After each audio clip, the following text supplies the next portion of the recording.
क्या कहा कि रावण को प्रभु श्री राम हीरो मानते थे? ऐसा कैसे हो सकता है? ऐसे ही सवाल आपके भी मन में आ रहे होंगे ना? हाँ, मुझे पता है कि आपका भी दिल और दिमाग इस वक्त बहुत सारे सवालों के जवाब पाना चाहता है। और सबसे पहला जवाब यही है कि जरा ध्यान देकर सोचिए ना कि इस समय राम जी के नाम से मिलते जुलते नाम आपको बहुत सारे सुनने को मिलेंगे, क्योंकि लोगों को श्री राम के नाम पर अपना नाम रखना या फिर अपने बच्चों के नाम रखना पसंद है। और राम नाम के भी आपको हजारों लाखों लोग मिलेंगे, लेकिन इस पूरी दुनिया में रावण नाम का कोई भी इंसान आपको कहीं भी और कभी भी नहीं मिलेगा, क्योंकि रावण को बुराई का प्रतीक माना जाता है। इसीलिए यह नाम सिर्फ एक है और हमेशा एक ही रहेगा। लेकिन इसके पीछे की हकीकत कुछ और है, जिसे हम अब जानना शुरू करेंगे। तो तैयार है ना आप? असली बात यह है कि हमने जितना सुना या फिर जितना टीवी पर देखा, उसी के हिसाब से अपने दिमाग में यह बात बिठा ली कि ओ, रावण तो बुरा राक्षस था। उसने तो सीता माता का हरण किया था, उसने बहुत से बुरे कर्म किए थे। लेकिन ये अधूरी जानकारी के साथ जुड़ा आधा सच है। और कहते हैं कि आधा सच और अधूरी जानकारी हमेशा ही हानिकारक होती है। और ये बात पूरी तरह से सच है कि भगवान श्री राम रावण का बहुत सम्मान करते थे और उनको पूजनीय मानते थे, क्योंकि श्री राम के हिसाब से रावण कभी रावण थे ही नहीं। वो एक महान पंडित और बहुत बड़े शिव भक्त थे। उनकी बराबरी करने वाला कोई कभी था ही नहीं। ये बात तो खुद देवों के देव महादेव भी मानते थे कि दशानन उनके सबसे बड़े भक्त थे। रावण एक ऐसा नाम था जो उन्हें बहुत बाद में मिला। उनका असली नाम दशगिरवी था और उनके 10 सिर होने के कारण लोग उन्हें दशानन भी कहकर सम्मानित करने लगे। जब मैंने पहली बार यह सुना कि श्री राम रावण को किसी हीरो से कम नहीं समझते थे, तो मुझे भी उतनी ही हैरानी हुई थी जितनी कि आपको हुई। और उसके बाद मेरे मन में न जाने कितने ही सवाल घर कर गए, जिनमें से पहला सवाल तो यही था कि क्या सचमुच रावण के 10 सिर और 20 हाथ थे? तो मैंने इसका जवाब जानने के लिए बहुत से शास्त्रों, ग्रंथों और पंडितों को जानने की कोशिश की। अब देखा जाए तो जैन शास्त्रों के मुताबिक रावण अपने गले में नवरत्नों की माला पहनता था। ऐसा कहते हैं कि नवरत्नों की माला अगर किसी के पास होती थी तो उसे सर्वश्रेष्ठ की श्रेणी में गिना जाता था। नवरत्नों की इस माला में 9 बड़ी बड़ी गोल मणियां जड़ी हुई थीं, जो बेहद चमकदार और शानदार थीं।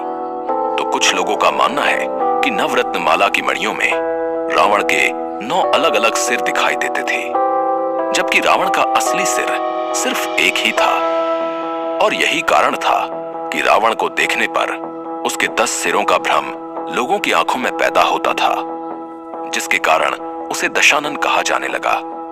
हालांकि कुछ स्कॉलर्स का यह भी मानना है कि रावण मायावी शक्तियों का राजा था। उसे लगभग हर तरह की मायावी विद्या आती थी, जो शायद उसके अलावा कोई नहीं जानता हो। उसे ऐसी ऐसी मायाएं आती थीं जो देवताओं को भी भ्रमित कर देती थीं और उनकी सोच से परे होती थीं।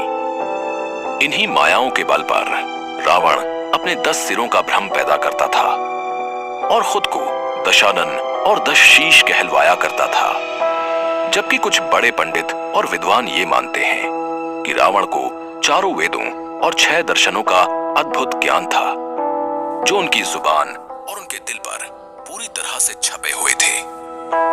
इसी कारण उसे दशकंठी भी कहकर बुलाया जाता था। इसलिए कहा जाता है कि दशकंठी नाम की तर्ज पर ही लोग रावण को दशानन कहकर पुकारने लगे। लेकिन एक और फैक्ट है जिसके हिसाब से रावण के 10 सिर की कहानी बिल्कुल अलग है। अब मुझे ये तो नहीं पता कि इसमें कितनी सच्चाई है, लेकिन ये आपको भी पता होना चाहिए। मुझे ऐसी स्ट्रॉन्ग फीलिंग आ रही है। तो ये बात तब की है जब दशानन कुछ 12 या 13 साल के ही होंगे।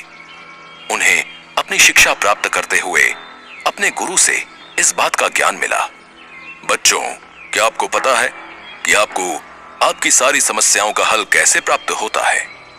जब आप लोग परमेश्वर ब्रह्म की आराधना करते हैं तो ईश्वर आपको सारी समस्याओं से लड़ने की ताकत देते हैं। गुरुजी समझा ही रहे थे कि तभी दशानन के छोटे भाई यानी कि विभीषण ने अपनी मीठी सी आवाज में गुरुदेव से पूछा, गुरुदेव, क्या परमपिता सिर्फ समस्याओं से लड़ने की ताकत देते हैं या फिर कोई ऐसा भी आशीर्वाद देते हैं जिससे हम अपनी मनोकामना पूरी कर सकते हैं? गुरुदेव ने हंसते हुए विभीषण से पूछा। क्यों विभीषण, क्या तुम्हारे मन में कोई मनोकामना है जो तुम उस परमेश्वर से मांगना चाहते हो? इस पर विभीषण ने बड़ी मासूमियत से जवाब देते हुए कहा, अब नहीं गुरुदेव, मैं तो बस अपने दोनों ही बड़े भाइयों की सेवा करना चाहता हूं और मनोकामना सिर्फ इतनी है मेरी कि मैं अपने दोनों ही बड़े भाइयों की सेवा में अपना पूरा जीवन बिता दूं, क्योंकि मैं बहुत भाग्यशाली हूं कि मेरे कुंभकर्ण और दशगिरवी भैया जैसे दो बड़े भाई और चंद्रनखा जैसी एक सुंदर और प्यारी बहन है। लेकिन विभीषण की इस बात का जवाब देते हुए दशगिरवी यानी कि दशानन ने हाथ जोड़ते हुए गुरुदेव से कहा, भले ही विभीषण के मन में कोई भी कामना ना हो गुरुदेव, परंतु मेरे मन में परमेश्वर ब्रह्म से मांगने के लिए बहुत कुछ है। आप मुझे बताइए कि परम पिता परमेश्वर ब्रह्मा जी को हम किस तरह से मना सकते हैं? इस पर गुरुदेव की उस कक्षा में बैठे बाकी बच्चों ने दशगिरवी से कहा, ये कैसी बातें कर रहे हो दशगिरवी?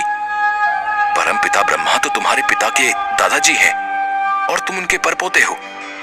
तुम चाहो तो तुम्हारी कामना को वो एक पल में पूरा कर सकते हैं। इसके लिए तुम्हें उनकी आराधना करने की क्या जरूरत? इतनी छोटी उम्र में ही इस बात पर दशगिरवी यानी कि दशानन ने एक ऐसी बात कही जिसको सुनकर गुरुदेव को तुरंत ही इस बात का आभास हुआ कि यह बच्चा कोई सामान्य बच्चा नहीं था।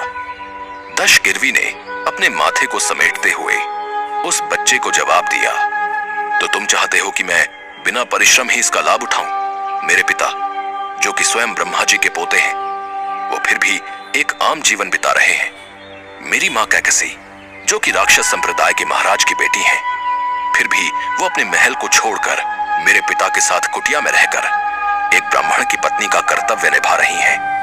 इतना सब कुछ देखने के बाद भी अगर मैं ये अहम पाल लूं कि मैं ब्रह्मा जी का पोता हूं, इसीलिए मुझे सब कुछ मिल जाए, तो इस दशगिरवी को खुद पर धिक्कार है। दशगिरवी कभी भी अपने बड़ों, अपने पूर्वजों और अपने माननीय लोगों का अपमान नहीं होने देगा।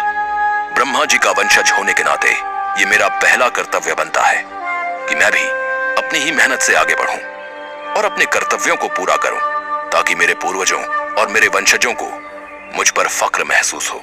मेरे अच्छे कर्म और मेहनत ही मेरी नियति को आगे लेकर जाएगी। दशगिरवी की इस बात से खुश होते हुए गुरुजी ने दशगिरवी को उपाय बताते हुए कहा, मार्ग कठिन होगा पुत्र, लेकिन तुम्हारी जिज्ञासा और तुम्हारे साहस को देखते हुए मैं तुम्हें वो बताऊंगा।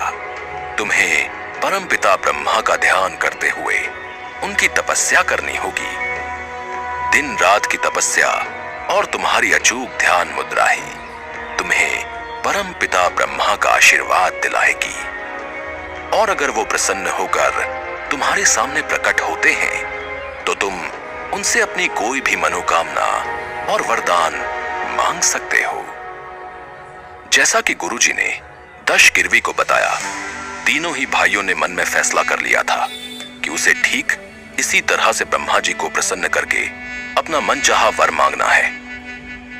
दशगिरवी के साथ कुंभकर्ण, विभीषण और चंदन भी हैं, लेकिन दशगिरवी ने चंद्रनखा को तपस्या करने से मना कर दिया और चंद्रनखा को समझाते हुए कहने लगे, तुम हम सब में सबसे छोटी हो, तुम्हारी सारी इच्छाएं पूरी करने के लिए तुम्हारे तीनों भाई ही काफी हैं, इसीलिए तुम्हें तपस्या की जरूरत नहीं है। इस पर चंद्रनखा ने दशगिरवी से कहा, अगर मैं तपस्या नहीं करूंगी तो मैं क्या करूंगी इतने समय तक? इस पर कुंभकर्ण ने उसे बहलाते हुए कहा, तुम हम तीनों की रक्षा करो, क्योंकि एक बार तपस्या शुरू करने पर अगर हम तीनों को कोई भी संकट आता है तो चंद्रनखा तुम हम तीनों की रक्षा करोगी।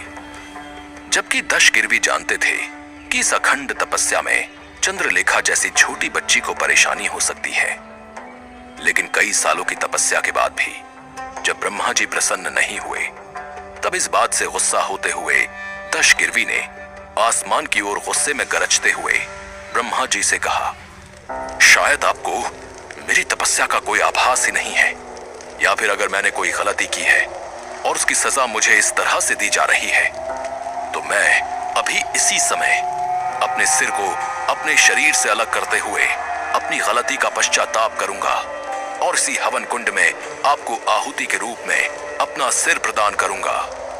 दशगिरवी ने गुस्से में अपनी तलवार से अपने सिर को काटते हुए उसी हवन कुंड में अर्पित कर दिया, लेकिन कुछ ही पलों बाद उसका सर वापस उसके शरीर पर आ गया। इस तरह से गुस्से में दशगिरवी ने 9 बार अपने सिर को काटकर उस हवन कुंड में अपने सर की आहुति दी, लेकिन 10वीं बार जैसे ही दशगिरवी ने अपने सिर को काटने की कोशिश की, उसके सामने परमपिता ब्रह्मा ने प्रकट होते हुए कहा, रुक जाओ पुत्र, मैं तुम्हारी तपस्या और तुम्हारी इस ईश्वर को पाने की प्रबल इच्छा से बहुत प्रसन्न हूं, इसीलिए मांगो, तुम क्या मांगना चाहते हो। मैं तुम्हारी इच्छा को पूरी करते हुए तुम तीनों को एक एक वरदान दूंगा, और साथ ही तुमने जिस तरह से अपने सिर को 9 बार काटकर हवन कुंड में समर्पित किया, उन्हें वापस करते हुए तुम्हें सकुशल रहने का आशीर्वाद देता हूं। आज से संपूर्ण विश्व तुम्हें दशानन के नाम से जानेगा। वैसे श्री रामचरितमानस में यह साफ साफ लिखा है कि रावण के 10 सिर थे, इसलिए उसे दशानन कहा जाता था। श्री रामचरितमानस में यह भी बताया गया है कि अश्विन मास के कृष्ण पक्ष की अमावस्या तिथि को रावण प्रभु श्री राम से युद्ध करने के लिए युद्ध भूमि में गया था, जिसके बाद अगले 10 दिनों तक प्रभु श्री राम ने अपने बाणों से एक एक करके रावण के 10 सिर उसके शरीर से अलग कर दिए थे। इसी 10वें दिन शुक्ल पक्ष की दशमी के मौके पर भगवान राम ने रावण का वध किया था। इस तिथि यानी कि तारीख को विजयदशमी का नाम दिया गया था, और इस दिन रावण के पुतले को जलाया जाता है, जिसके 10 सिर बनाए जाते हैं। सबका इतना ध्यान रखने वाला, अपने कर्मों, अपनी मेहनत, अपने कर्तव्यों और परिवार से इतना प्यार करने वाला दशानन कभी भी अपने सामने कोई अन्याय नहीं होने देता था। धीरे धीरे करके दशानन के गुस्से से सभी डरने लगे थे। लोग ये बात जानने लगे थे कि दशानन के होते हुए कोई भी उनके साथ गलत नहीं कर सकता था, लेकिन वहीं पर कोई ऐसा भी था जो दशानन के लिए बिल्कुल अलग सोच रखता था। जानेंगे अगले एपिसोड में, तो सुनते रहिए